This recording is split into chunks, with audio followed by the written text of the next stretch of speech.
So hello guys, welcome back to my new video. In this video we are going to talk about the angina pectoris. आज का जो हमारा lecture है ये angina pectoris पे है। angina pectoris कहने का मतलब ये है कि जो हमारी चेस्ट पेन होती है अचानक से कहीं ना कहीं, जब हमारी बॉडी में कोई ना कोई अचानक से जब चेस्ट पेन होने लगता है तो उसी को बोलते हैं हम लोग एंजाइना पेक्टोरिस। ठीक है, अगर आपके इस वीडियो का नोट्स चाहिए या फिर पीपीटी चाहिए तो हमारे टेलीग्राम चैनल को ज्वाइन कर सकते हैं। टेलीग्राम चैनल का जो लिंक है मैंने डिस्क्रिप्शन में डाल रखा है, तो वहां से आप चैनल को ज्वाइन कर सकते हैं। ओके, अब हम इसके डेफिनेशन की बात करेंगे कि एंजाइना पेक्टोरिस एक्चुअली होता क्या है। Wait a minute. Angina pectoris, angina पेक wait wait wait Angina pectoris is a chest pain or discomfort caused by reduced blood flow to the heart muscle, often due to coronary artery disease। ठीक है, angina pectoris मैंने बोला पहले ही कि ये refers करता है चेस्ट पेन को, मतलब अचानक से किसी के सीने में दर्द होना। ठीक है, और किसके चलते, जो कोरोनरी आर्टरी डिजीज है, यहाँ पे जो कोरोनरी आर्टरी डिजीज है सीएडी, इसको शॉर्ट फॉर्म बोलते हैं सीएडी। सीएडी के चलते जो होती हैं हमारी हार्ट की जो मसल्स होती हैं उनके पास इनफ अमाउंट में ऑक्सीजन का सप्लाई पहुंच नहीं पाता है, जिसके चलते जो सीने में डिमांड एंड सप्लाई का जो प्रोसेस है वो बिगिन हो जाता है, जिसके चलते हमारे सीने में दर्द स्टार्ट होता है। ठीक है, यहाँ पे कुछ हमारी आर्टरी है, यहाँ पे देखो ये राइट कोरोनरी आर्टरी है। ठीक है, यहाँ पे ये लेफ्ट कोरोनरी आर्टरी है। लेफ्ट कोरोनरी आर्टरी में जनरली दो होते हैं, एक सरकमफ्लेक्स कोरोनरी आर्टरी और एक होता है लेफ्ट एंटीरियर डिसेंडिंग आर्टरी। ठीक है, ये आप देख सकते हो। तो यहाँ पे जो राइट है ना, ये राइट है, ये लेफ्ट है। ठीक है, अगर इस कोरोनरी आर्टरी में अगर हमारी जो कहीं ना कहीं एथेरोस्क्लेरोसिस फॉर्म हो जाता है या फिर कुछ ऐसे ऑब्स्ट्रक्शंस फॉर्म हो जाते हैं जिसके चलते जो ब्लड का फ्लो है उस आर्टरी में नहीं जा पाता है, तब धीरे धीरे चेस्ट पेन स्टार्ट होने लगता है। ठीक है, it is a symptom not a disease itself, मतलब ये एक सिम्टम्स बोल सकते हैं, ये साइन एंड सिम्टम्स है, ये डिजीज नहीं है। ठीक है,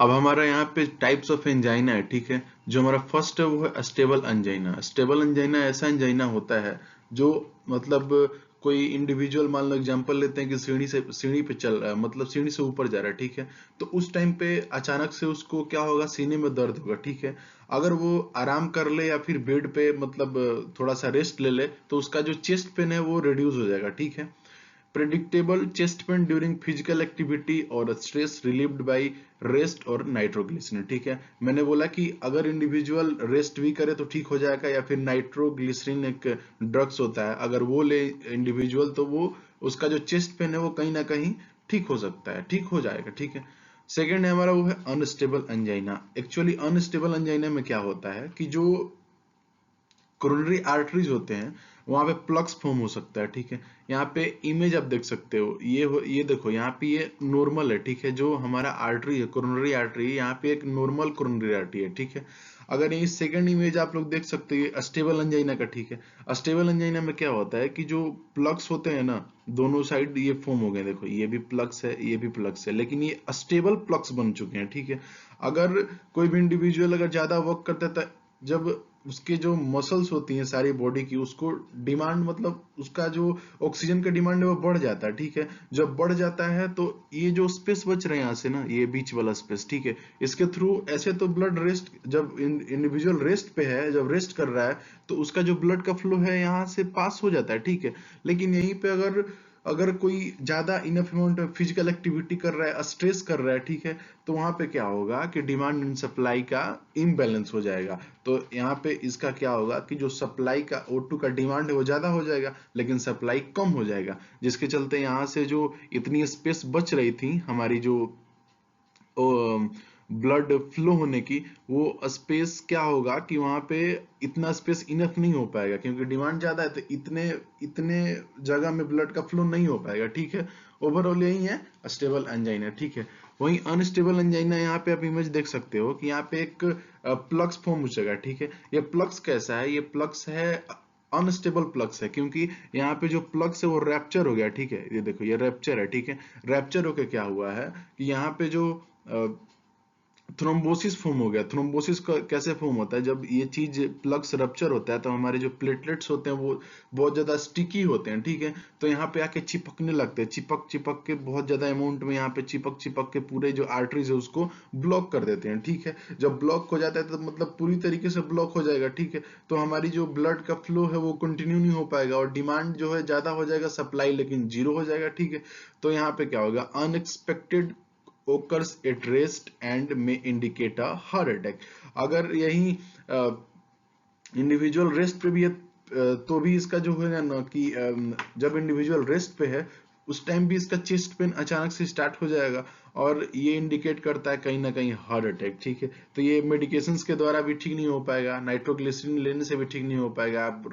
तो इसका जो मेन कॉज है, अगर ये क्या क्या कॉज कर सकता है अनस्टेबल, तो हार्ट अटैक का मेन साइन है कि ये कॉज कर सकता है हमारा। ठीक यहाँ पे थर्ड है जो है प्रिंज मेटल्स वेरिएंट एंजाइना, ठीक है। इसको हम लोग भेजो स्पाज्मिंग एंजाइना भी बोलते हैं, ठीक है।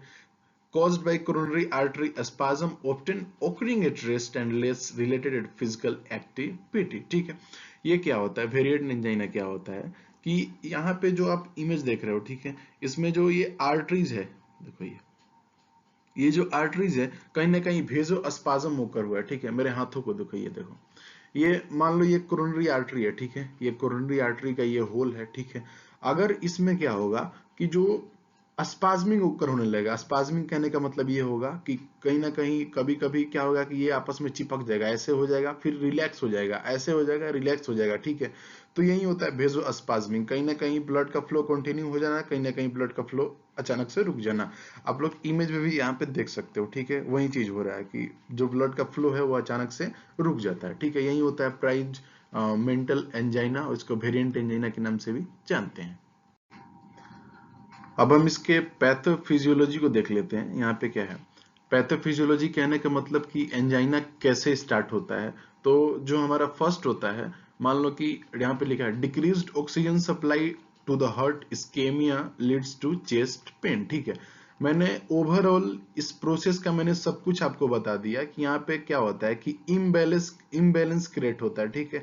यहाँ पे जो ऑक्सीजन की डिमांड है हमारे हार्ट मसल्स में, जो ऑक्सीजन की डिमांड है वो क्या हो जाती है, हाई हो जाती है। जब ऑक्सीजन की डिमांड हाई हो जाती है तो इनफ अमाउंट में हमारा जो ब्लड का फ्लो है वो नहीं हो पाता है, ठीक है। सप्लाई जो है ब्लड का वो नहीं हो पाता है और डिमांड ज्यादा हो जाता है, वही लीड्स करता है चेस्ट पेन, ठीक है।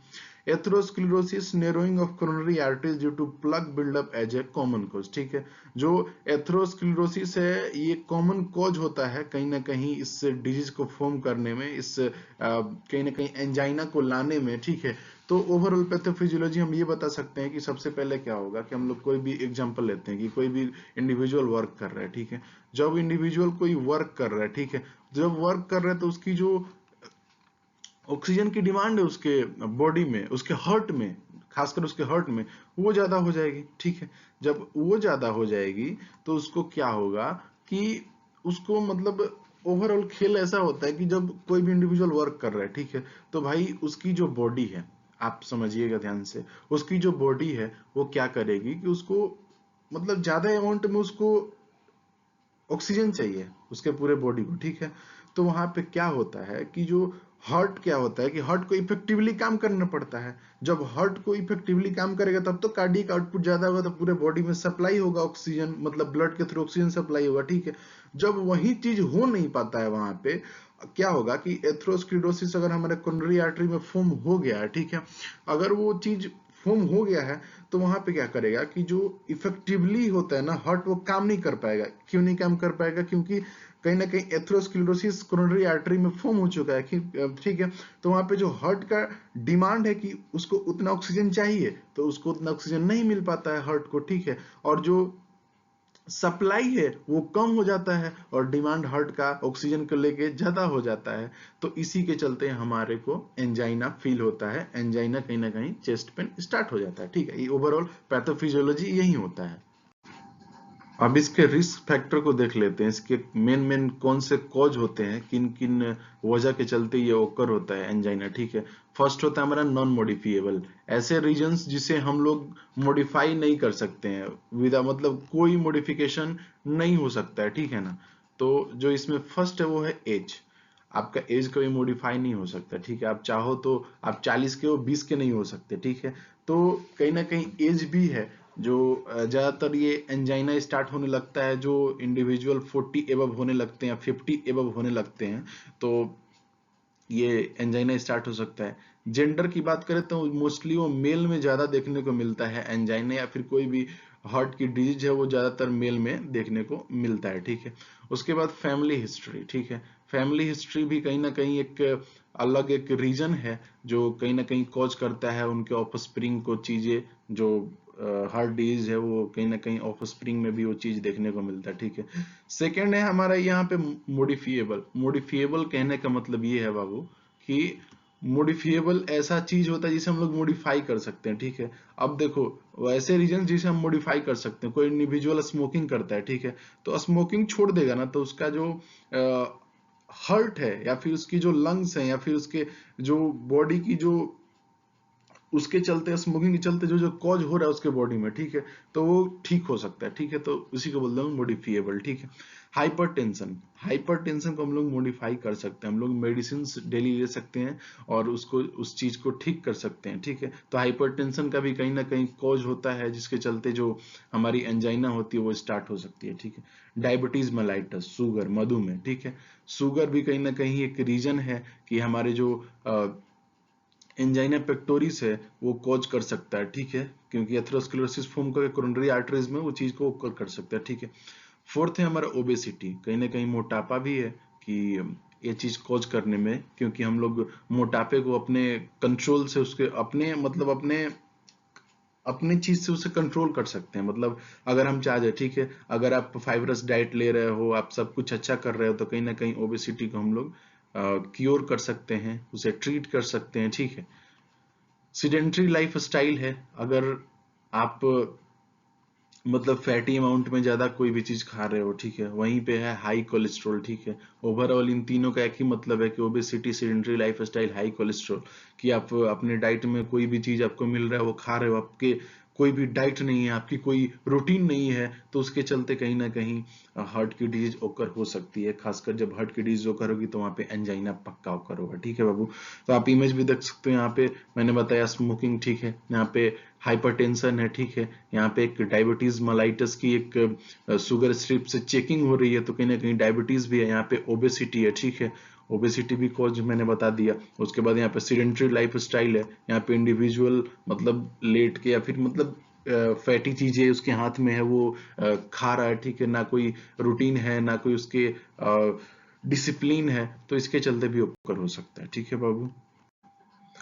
अब इसके हम साइन एंड सिम्टम्स देख लेते हैं, एंजाइना पेक्टोरिस के क्या क्या साइन एंड सिम्टम्स है, ठीक है, एंजाइना पेक्टोरिस के क्या क्या साइन एंड सिम्टम्स होते हैं, ठीक है। तो जो हमारे यहाँ पे फर्स्ट होता है, यहाँ पे जो फर्स्ट है ये है चेस्ट पेन, ठीक है, एक सेकेंड, ये यहाँ पे है एंजाइना पेक्टोरिस का जो फर्स्ट है वो चेस्ट पेन और discomfort, tightness, pressure, tightness, pressure, heaviness, ठीक है।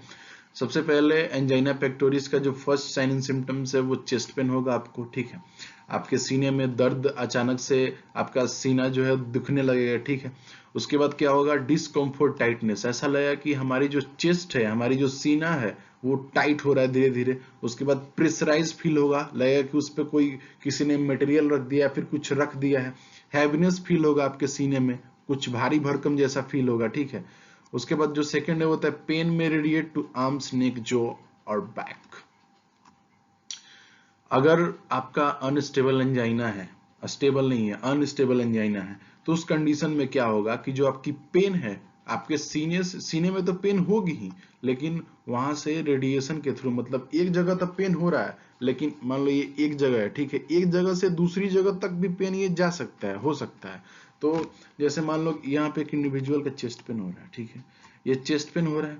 अब ये क्या होगा कि यहाँ से जो इसका पेन है ना, जो इसको दर्द हो रहा है वो रेडिएट होगा धीरे धीरे, उसकी हाथ में भी होने लगेगा, यहाँ पे आप देख सकते हो, इसकी हाथ में भी पेन हो सकता है, ठीक है। उसके बाद उसके नेक में भी हो सकता है, यहाँ पे इसका जो गर्दन है यहाँ पे भी हो सकता है, ठीक है। उसके बाद उसके बैक में भी हो सकता है। तो ये रेडिएशन है कि अगर आपको सीने में दर्द हो रहा है तो वहां से आपकी हाथ में भी दर्द होगा, आपकी गर्दन में भी दर्द होगा, आपके जो लाइन में दर्द होगा यहाँ पे, ठीक है, आपकी बैक में दर्द, पीठ में भी दर्द होगा, ठीक है, ये सारी चीजें हैं।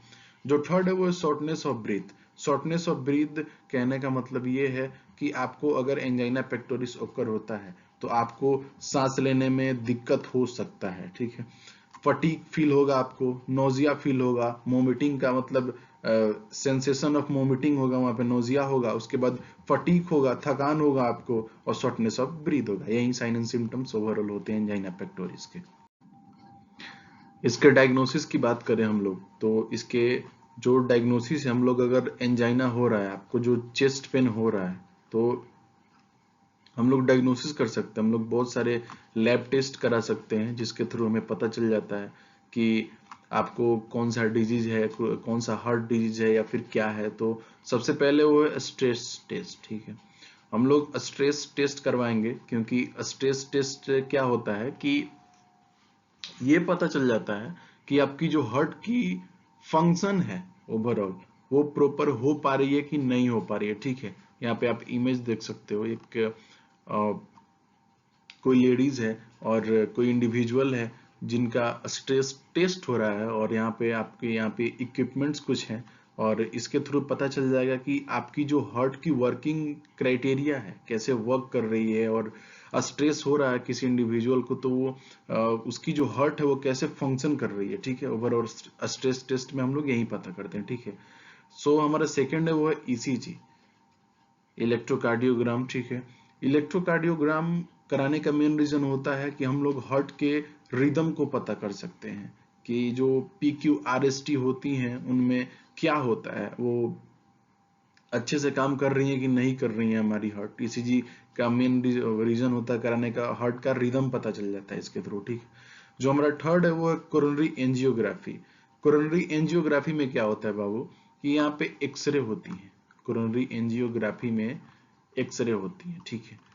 एक्सरे से क्या पता चल जाएगा आपको, एक्सरे से आपको ये पता चल जाएगा आपकी पूरी हार्ट की जो ब्लड वेसल्स है, आपकी पूरी जो हार्ट की ब्लड वेसल्स है उसका पता चल जाएगा, ठीक है। हार्ट की जो वेसल्स है आपको पूरा पता चल जाएगा कि कहाँ पे क्लोज हुआ है, कहाँ पे क्लोज नहीं हुआ है, सारी चीजें क्लियर हो जाएगी, ठीक है। जो हमारा फोर्थ है वो है blood test, troponin to rule out heart attack, ठीक है। ब्लड टेस्ट हम लोग इसलिए कराते हैं, कहीं ना कहीं एक ट्रोपोनिन क्या होता है, एक प्रोटीन होता है, ठीक है, जो हमारे हार्ट के सेल्स में रहता है, ठीक है।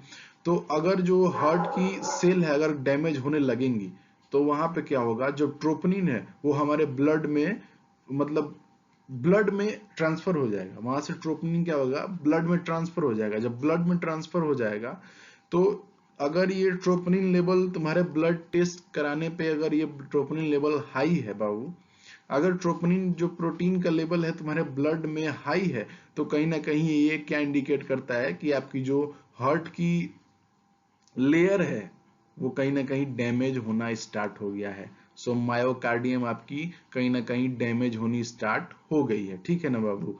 तो इसके चलते क्या होगा कि आपको कहीं ना कहीं चांसेस है कि आपको हार्ट अटैक हो सकता है, ठीक है। तो यही था हमारे 4 जो मेन डायग्नोसिस होते हैं अगर आपको एंजाइना होता है, आपको चेस्ट पेन होता है, ठीक है बाबू। अब इसके हम ट्रीटमेंट और मैनेजमेंट को देख लेते हैं कि अगर एंजाइना किसी को हो रहा है, अचानक से चेस्ट पेन हो रहा है, तो उस कंडीशन में कोई भी इंडिविजुअल कौन सी मेडिसिन ले सकता है, ठीक है। तो जो अगर इंडिविजुअल को इमीडिएट रिलीफ चाहिए, ठीक है, अगर किसी का चेस्ट पेन हो रहा है, जिसके सीने में दर्द हो रहा है, ठीक है, तो अचानक से उस इंडिविजुअल को उसे ठीक करना है, तो उस कंडीशन में इंडिविजुअल क्या करेगा कि नाइट्रोग्लिसरीन ले ले। नाइट्रोग्लिसरीन आपके मार्केट्स में अवेलेबल है, ठीक है। ये लेके इंडिविजुअल सबलिंगुअल लेगा, ठीक है, जीभ के नीचे रख लेगा इस मेडिकेशन को, ठीक है। ये क्या करेगा कि reduces chest pain by relaxing blood vessels, ठीक है। ये इमीडिएट एक्शन देता है। अगर अचानक किसी का सीने में दर्द हो रहा है तो वो नाइट्रोग्लिसरीन ले सकता है, तो उसकी जो सीने की दर्द है वो खत्म हो सकती है, ठीक है। अगर वही बात करें हम लोग यहाँ पे, एक सेकंड बाबू, अगर वही बात करें हम लोग लॉन्ग टर्म, ठीक है, लॉन्ग टर्म मैनेजमेंट की, ठीक है, तो लॉन्ग टर्म मैनेजमेंट में यहाँ पे मैंने मेडिकेशंस लगाए भी हैं, ठीक है, यहाँ पे नाइट्रोग्लिसरीन आप लोग देख सकते हो, ऐसा कुछ आपको देखने को मिलेगा, आप मार्केट से ले सकते हो, ठीक है। जो लॉन्ग टर्म मैनेजमेंट है उसमें क्या होता है कि आप लॉन्ग टर्म इसको कैसे क्योर कर सकते हो, ठीक है। तो उस कंडीशन में क्या होगा, अगर आप मेडिकेशन से लॉन्ग टर्म में ट्रीट करना चाहते हो तो आपको बीटा ब्लॉकर्स लेना पड़ेगा रोज, ठीक है, या फिर कैल्शियम चैनल ब्लॉकर्स लेना पड़ेगा आपको, ठीक है बाबू।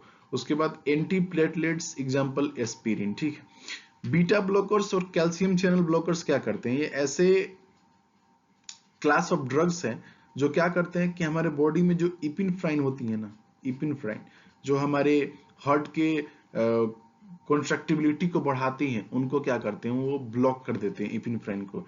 इट ब्लॉक द इपिनफ्राइन, ठीक है।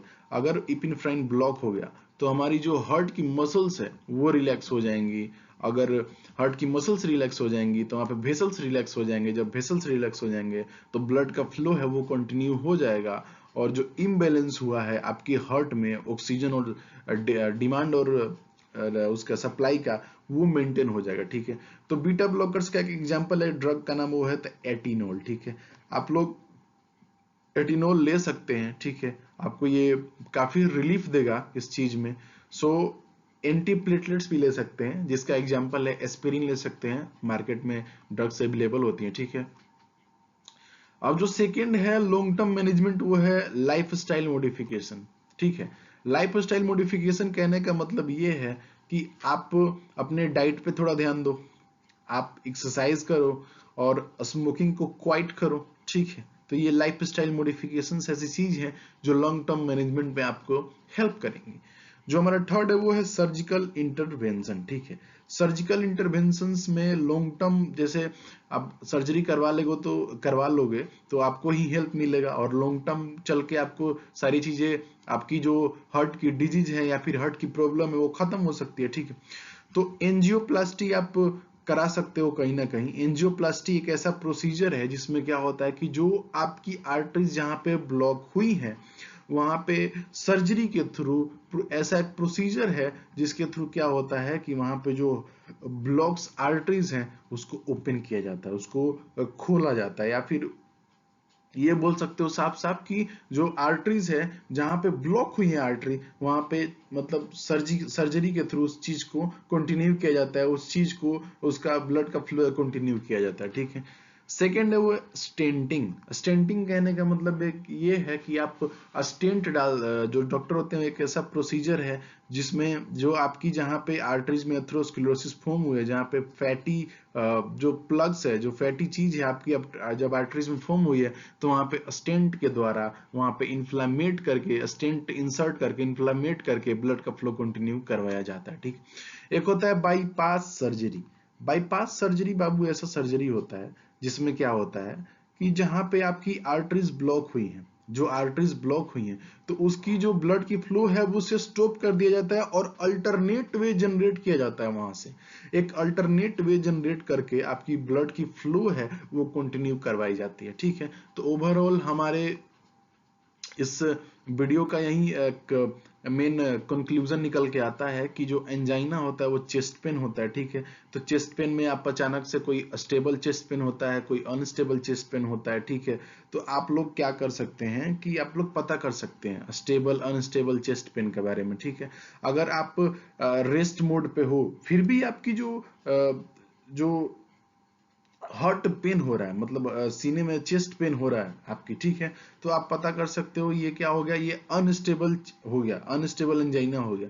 वहीं आप सीढ़ियों से चढ़ रहे हो तब, या फिर कोई काम कर रहे हो तब आपका जो चेस्ट पेन हो रहा है, ठीक है, तो उसको क्या हम लोग बोल सकते हैं, अस्टेबल एंजाइना, ठीक है। तो यही सारी चीजें हैं, मैंने मेडिकेशंस भी सारे बता दिए, उसके कॉजेज को भी बता दिए, उसके सारे साइन एंड सिम्टम्स को भी बता दिए, ठीक है। तो अगर आपको इस वीडियो का पीपीटी नोट्स, पीडीएफ नोट्स चाहिए तो हमारे चैनल को आप ज्वाइन कर सकते हैं, हमारे टेलीग्राम चैनल को ज्वाइन कर सकते हैं, और मैंने लिंक को जो है डिस्क्रिप्शन में डाल रखा है, तो वहां से जाके हमारे चैनल को ज्वाइन कर सकते हैं। अगर ये वीडियो आपको इन्फॉर्मेटिव लगा तो हमारे चैनल को लाइक करें, सब्सक्राइब करें, और don't forget to press the bell icon, ठीक है। मिलते हैं एक नए वीडियो में एक नए टॉपिक के साथ, तब तक के लिए बाय बाय।